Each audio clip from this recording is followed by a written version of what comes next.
see this?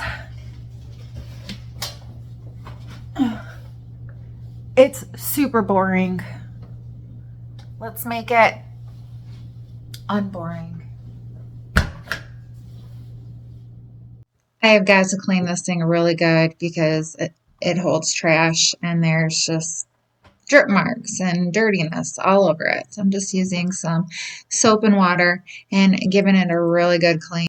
I taped off this little mechanism right here that makes the lid go up and down with some painter's tape, and I also used some newspaper. That way when I spray it, I'm not going to cover this with any paint. Using this spray primer, I'm giving it a couple of really good coats. That way I can get some good adhesion for my paint. I'm using this color called Plaster from the Waverly chalk paint line, and I'm just doing a real thick coat over top of the whole entire thing. Then I added a coat of this clear matte polyacrylic before I added my tape. I didn't want my tape to pull off any of that paint, so I decided to do this to hopefully prevent any of that from happening. Then I took this blue painter's tape and I just wrapped it around the trash can in kind of like a candy cane type pattern. I wasn't really super concerned about perfection or anything like that, so I just went with it. I did about a 2 to 2.5 inch stripe wrapped around the can, and the first blue I didn't like.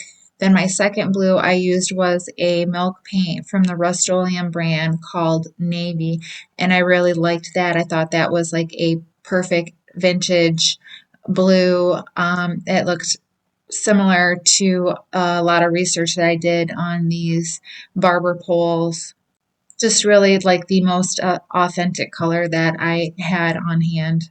And I'm really not super concerned about full coverage on my blue stripes either, because when I think of vintage, I think of something being worn and weathered and maybe a little bit sun faded. So to me, the variations in the depth of color looks more authentic to what a vintage painted stripe would look like. Once the paint is dry, I'm removing my painter's tape, and then I'm just going to reuse these pieces because I am almost out of tape. I'm only removing one piece of tape, and then I'm wrapping this around below the first stripe that I had painted, and this will be my red stripe. I'm using the Waverly paint color called Crimson, and I feel like this is a pretty good match to those vintage barber pole painted stripes.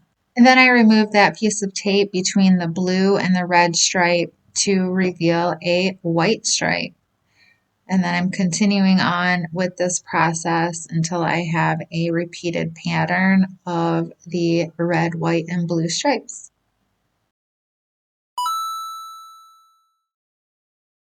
Check this out, you guys. I'm so excited about this. I printed out my own image on some rice paper so I can decoupage it. So that was super easy. If you want a full video on that, let me know down in the comments and I can show you how I did that.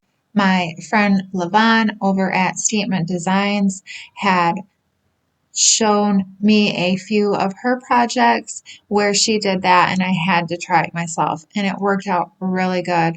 So I'm using this Mod Podge and I'm applying it to where my decoupage paper is to go. I want to do right in the middle of this lid right there. I'm just kind of using my fingers to smooth it out, but I do recommend using a balled up or crumpled up saran wrap. The colors were trying to bleed a little bit from the ink, and then I just wiped off the excess of the Mod Podge with a piece of wet paper towel. I'm taking some satin polyurethane and I'm going to seal the whole entire piece. And that's it, you guys. Let's have a quick look at the before we check out the final reveal. I love it. It's so much better. It used to be super boring and now it is fun. I am quite certain I will get lots and lots of comments from this out in my cabin. Thank you guys so much for watching. I hope you loved my flip. I hope you thought it was fun. I hope I inspired you today. And I hope you all have a great day. Thanks again, you guys. Bye.